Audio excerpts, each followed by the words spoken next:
नमस्कार विद्यार्थी मित्रांनो, आज आपण प्रॅक्टिस सेट 1.2 मधला थर्ड क्वेश्चन सॉल्व करणार आहोत। 1 आणि 2 क्वेश्चन चॅनलवरती ऑलरेडी अपलोड झालेले आहेत।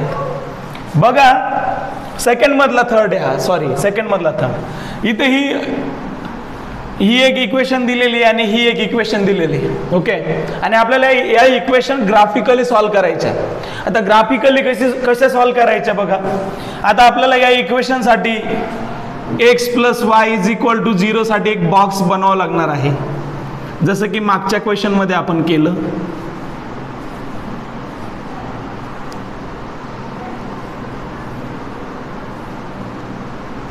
इथे x, इथे y, x, y याचे x कोऑर्डिनेट आपण मनाने कन्सिडर करून घ्यायचे 1 0 +1, कारण ते सगळ्यात छोटे नंबर जर बघितलं तर हेच आहे, जेणेकरून आपल्याला पुढे सॉल्व करायला सोपं जातं, ओके।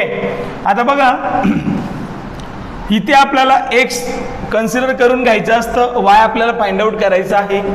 मग जेव्हा x = -1 आहे तेव्हा y काय येईल बघा। आपल्याकडे इक्वेशन आहे x + y = 0, x ची व्हॅल्यू आपल्याकडे -1 आहे, -1 + y = 0, -1 इकडे -1 आहे, तिकडे गेल्यावर प्लस होईल, y = 1।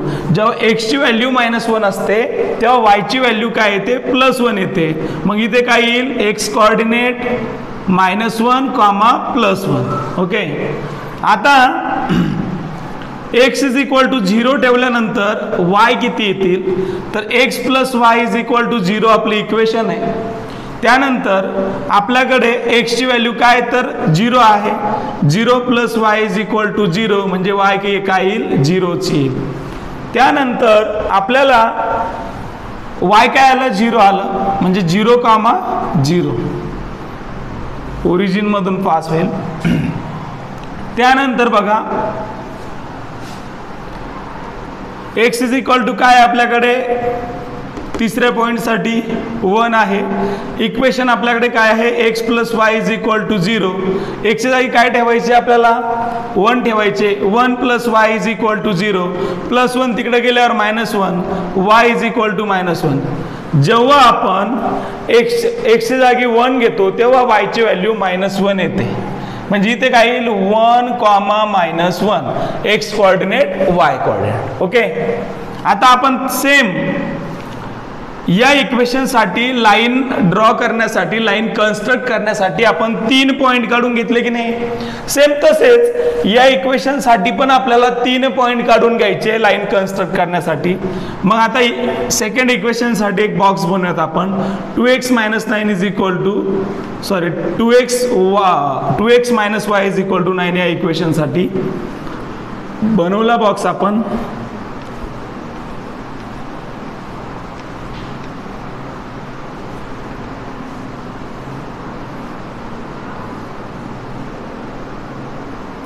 इथे x कोऑर्डिनेट, इथे y कोऑर्डिनेट, इथे x, y।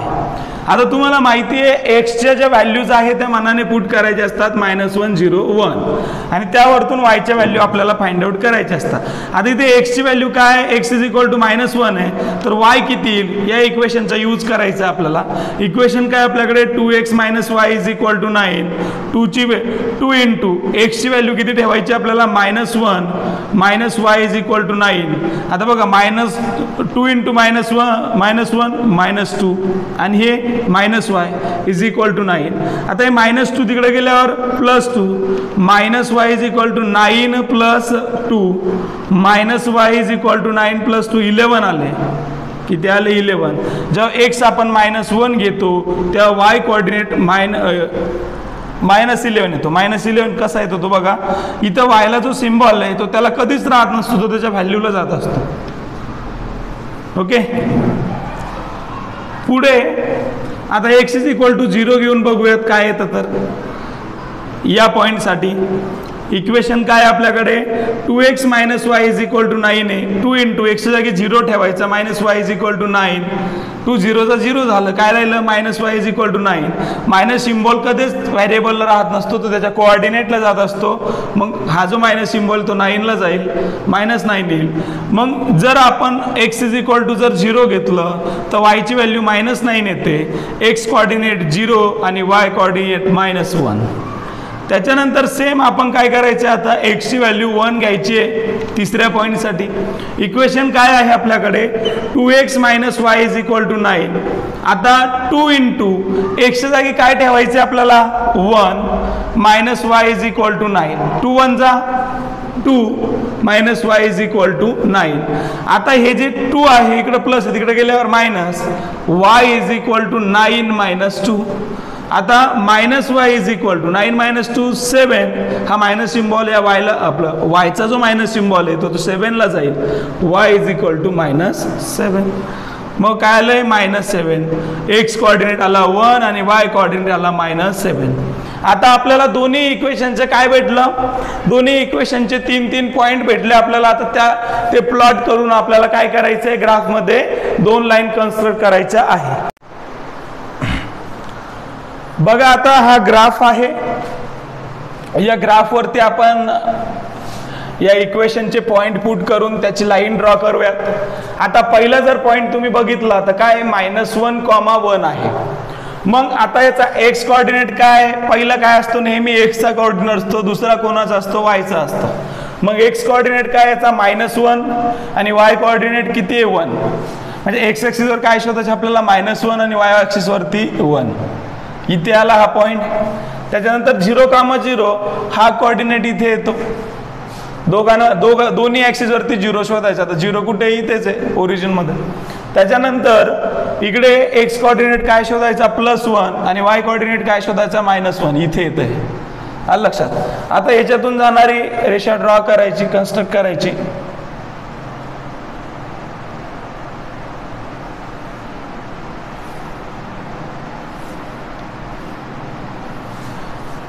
झाली. ही लाईन कोणत्या इक्वेशनची कन्स्ट्रक्ट झाली x + y = 0. तशीच 2x - y = 9 ची पण लाईन कन्स्ट्रक्ट करूयात आपण. त्याचा पण पहिला पॉइंट काय -1, -11 आहे. म्हणजे x ऍक्सिस वर आपल्याला -1 शोधायचं आहे इथे आणि y ऍक्सिस वरती आपल्याला -11 शोधायचे आहे. y ऍक्सिस वरती काय शोधायचे -11 इथे आणि x ऍक्सिस वरती -1. आलं का सेम रेंज मध्ये. त्यानंतर आपल्याला x ऍक्सिस वरती काय शोधायचंय 0, तर तो इथेच आहे. y ऍक्सिस वरती मायनस नाही. ज्याचा x कोऑर्डिनेट 0 असतो तो पॉइंट नेहमी y ऍक्सिस वरती येत असतो, म्हणजे इथे येईल. त्यानंतर तिसऱ्या पॉइंटचा x कोऑर्डिनेट जो आहे तो 1 आहे, म्हणजे +1 इकडे आणि y कोऑर्डिनेट आहे -7 इकडे. +1 इकडे -7 इथे. ओके.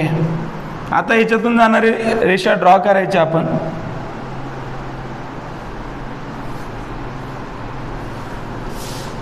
ही झाली दुसऱ्या इक्वेशनची रेषा आपण ड्रॉ केली इथे. आता या दोन्ही इक्वेशनच्या लाईन्स ज्या आहे त्या जर आहे ते बघा 3,3 असणार आहे 100%. 3,-3 3,-3 झालं. मग निघालं इक्वेशनचा आन्सर. झालं या क्वेश्चनचा आन्सर. याचा x ची व्हॅल्यू काय आहे या क्वेश्चनची x = 3 आणि y = -3. इतकंच करायचं असतं आपल्याला. मी अगोदर पण बोललोय की कुठल्याही 2 इक्वेशन सॉल्व्ह करणं म्हणजे त्याच्यामध्ये असणाऱ्या व्हॅरिएबलची व्हॅल्यू फाइंड आउट करणं. ओके. मग त्याच्यामध्ये व्हॅरिएबल x y असू शकतात, त्याच्यामध्ये व्हॅरिएबल a आणि b असू शकतो, त्याच्यामध्ये व्हॅरिएबल m आणि n असू शकतो. पण जेव्हा आता आपल्याला अशा इक्वेशन दिलेले असतात तर आपल्याला त्यामध्ये असणाऱ्या व्हॅरिएबलची व्हॅल्यू फाइंड आउट करायची असते. फक्त मेथड्स वेगवेगळे आहेत. आता ही ग्राफिकली आपण या इक्वेशन सॉल्व्ह केल्या. ही जी मेथड आहे ही ग्राफिकली आपल्याला सॉल्व्ह करायची. 1.2 मधला सेकंड मधला 4th क्वेश्चन आपण इथे बघूया. आता विद्यार्थी मित्रांनो इथे आता परत 2 इक्वेशन आपल्याला दिलेले आहे आणि या 2 इक्वेशन आपल्याला ग्राफिकली सॉल्व्ह करायचे आहेत. आणि ग्राफिकली सॉल्व्ह करायचे आहे तर मग आपल्याला त्याच्यासाठी 2 लाईन कन्स्ट्रक्ट करावं लागेल. त्या लाईन कन्स्ट्रक्ट करण्यासाठी त्यांचे 3 पॉइंट शोधावं लागेल. बघूयात आपण कसं. तर पहिली इक्वेशन आहे आपल्याकडे 3x - y = 2. पहिली इक्वेशन काय 3x - y = 2. आता याच्यासाठी काय करायचं आपल्याला विद्यार्थी मित्रांनो, आपल्याला आपण हा बॉक्स ऑलरेडी मागचाच यूज केला. बघा इथे आता आपल्याला एक्सच्या व्हॅल्यू ज्या आहे -1 0 आणि 1 आपल्याला मनाने कन्सिडर करायच्या आहे सगळ्यात छोट्या, जेणेकरून सॉल्व्ह करायला सोपं जातं. बघा आता इथे x इज इक्वल टू जेव्हा आपण -1 घेतो तर y काय येतं ते या इक्वेशन मध्ये पुट करून सॉल्व्ह करायचं असतं. बघा इथे किती आहे इक्वेशन काय आपली 3x - y is equal to 2. 3 into x ची व्हॅल्यू काय -1 -y इज इक्वल टू 2. 3 1 जा -3 -y इज इक्वल टू 2. आता हे जे -3 आहे तिकडे गेल्यावर प्लस होतात, -y इज इक्वल टू 2. आता हा जो मायनस सिम्बॉल आहे, सॉरी हे जे -3 आहे इकडे आल्यावर +3 होतात. मग -y इज इक्वल टू 2 + 3 5 येतात.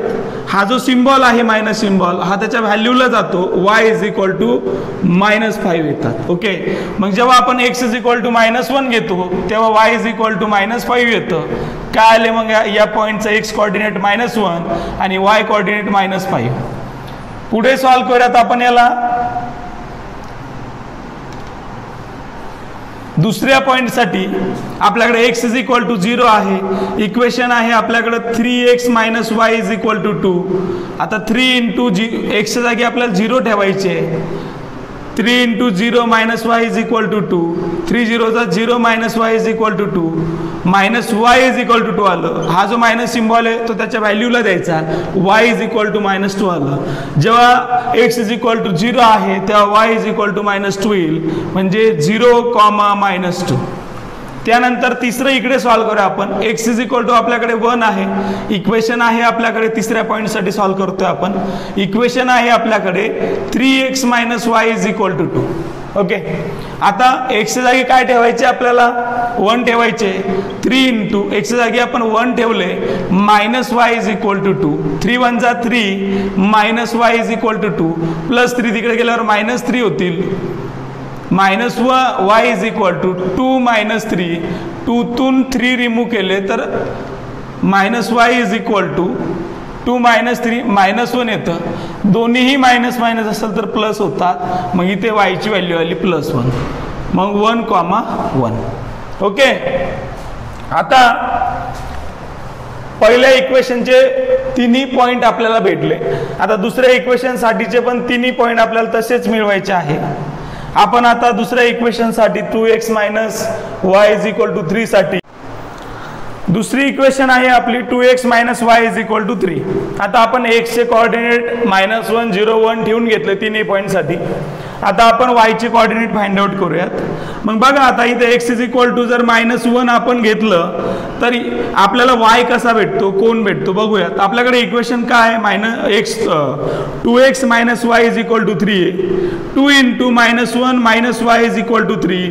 2 1 जा 2 मायनस सिम्बॉल आहे म्हणून -2 -y इज इक्वल टू 3. आता हे -2 तिकडे गेल्यावर +2 -y is equal to 3 plus -2 तिकडे गेल्यावर +2 -y इज इक्वल टू 5 येतं. ओके, मग हा जो सिम्बॉल आहे मायनस सिम्बॉल तो त्याच्या व्हॅल्यूला जाईल, y इज इक्वल टू -5 येईल. त्यानंतर परत आता x इज इक्वल टू 0 ठेवूयात आपण. मग काय व्हॅल्यू ती बघूयात. इक्वेशन आपल्याकडे 2x - y is equal to 3. 2 into x च्या जागी 0 ठेवलं -y इज इक्वल टू 3. 2 0 जा 0 -y इज इक्वल टू 3. आता 0 ची व्हॅल्यू नाहीये, हा जो मायनस सिम्बॉल त्याच्या व्हॅल्यूला जाईल, y इज इक्वल टू -3 आले. काय आले, y इज इक्वल टू -3 आले. हे लिहून घ्या, -1, -5 0, -3. आता याचा y कोऑर्डिनेट फाइंड आउट करू आपण. x इज इक्वल टू आपल्याकडे किती आहे 1 आहे. इक्वेशन काय आपल्याकडे 2x - y is equal to 3. 2 into x ची व्हॅल्यू काय 1 -y इज इक्वल टू 3. 2 1 जा 2 -y इज इक्वल टू 3. आता हे +2 तिकडे गेल्यावर -2 -y is equal to 3 -2 -y is equal to 3 -2 1. हा जो सिम्बॉल आहे तो त्याच्या व्हॅल्यूला जाईल, y इज इक्वल टू -1 येईल. -1 1, -1. ओके, दोन्ही इक्वेशनचे 3 पॉईंट आपण फाइंड आउट करून घेतले. आता पॉईंट प्लॉट करून घेऊयात. पहिल्या इक्वेशनचे पॉईंट प्लॉट करून घेऊयात अगोदर आपण. पहिल्या इक्वेशनचा जो पॉईंट आहे, पहिला पॉईंट, त्याचा एक्स कोऑर्डिनेट आहे -1 आणि वाय कोऑर्डिनेट आहे -5. मग एक्स कोऑर्डिनेट काय -1, एक्स ॲक्सिसवर -1 शोधायचं, वाय ॲक्सिसवरती -5 शोधायची. इथे येईल ते -1 -5. त्याच्यानंतर 0 -2 म्हणजे एक्स कोऑर्डिनेट 0 म्हणजे तो कोणत्या ॲक्सिसवर येणार आहे, ज्या पॉईंटचा एक्स कोऑर्डिनेट 0 असतो तो पॉईंट वाय ॲक्सिसवरती येतो, म्हणजे इथे येईल तो. त्याच्यानंतर इकडे थर्ड पॉईंट +1, एक्स कोऑर्डिनेट पण +1 आहे आणि वाय कोऑर्डिनेट पण +1 आहे. इकडे येईल तो वाय कोऑर्डिनेट +1 इथे आणि एक्स कोऑर्डिनेट +1 इथे. आता काय करायचं आपल्याला, या तिघातून जाणारी जी रेषा आहे ती ड्रॉ करायची. ॲक्युरेट आन्सर इथे बोललोय की ॲक्युरेट आन्सर जे आहे ते कदाचित तिथे येणार नाही. त्याचं रिझन असं की माझ्याकडे ग्राफ नाहीये, पण कसं काढायचं ते सांगतो मी. बघा आता दुसरी लाईन प्लॉट करूयात आपण दुसऱ्या इक्वेशनची. त्याच्या पहिल्या पॉईंटचा एक्स कोऑर्डिनेट आहे -1 आणि दुसऱ्या कोऑर्डिनेटचा वाय कोऑर्डिनेट आहे -5. एक्स कोऑर्डिनेट -1 आणि वाय कोऑर्डिनेट -5. इथे -1 आणि -5. त्याच्यानंतर एक्स कोऑर्डिनेट आहे 0 सेकंड पॉईंटचा आणि वाय कोऑर्डिनेट आहे -3. म्हणजे एक्स कोऑर्डिनेट जर 0 असेल तर ते वाय ॲक्सिस वरती येतं, मी बोललोय इथे येईल. त्यानंतर तिसऱ्या पॉईंटचा एक्स कोऑर्डिनेट आहे +1 आणि वाय कोऑर्डिनेट आहे -1, इथे येईल ते. आता या तिघांच्या मधून जाणारी जी लाईन आहे ती आपल्याला ड्रॉ करायची आहे. बघा जेव्हा आपल्याला या लाईनचा हा जो पहिला पॉईंट आहे आणि याही लाईनचा जो पहिला पॉईंट आहे -1,5 -1,5 आलं, तेव्हाच आपल्याला लक्षात यायला पाहिजे की त्यांचं जे आन्सर असणार आहे किंवा त्या लाईन जे इंटरसेक्ट करणार आहे त्या कुठे करणार आहे, -1, -5 वरती. हा त्यांचा इंटरसेक्टिंग पॉईंट आहे आणि इंटरसेक्टिंग पॉईंटचे जे कोऑर्डिनेट आहे एक्स कोऑर्डिनेट -1 आहे आणि वाय कोऑर्डिनेट -5 आहे. मग हेच या इक्वेशनचा आन्सर आहे. x = -1, y = -5. ओके.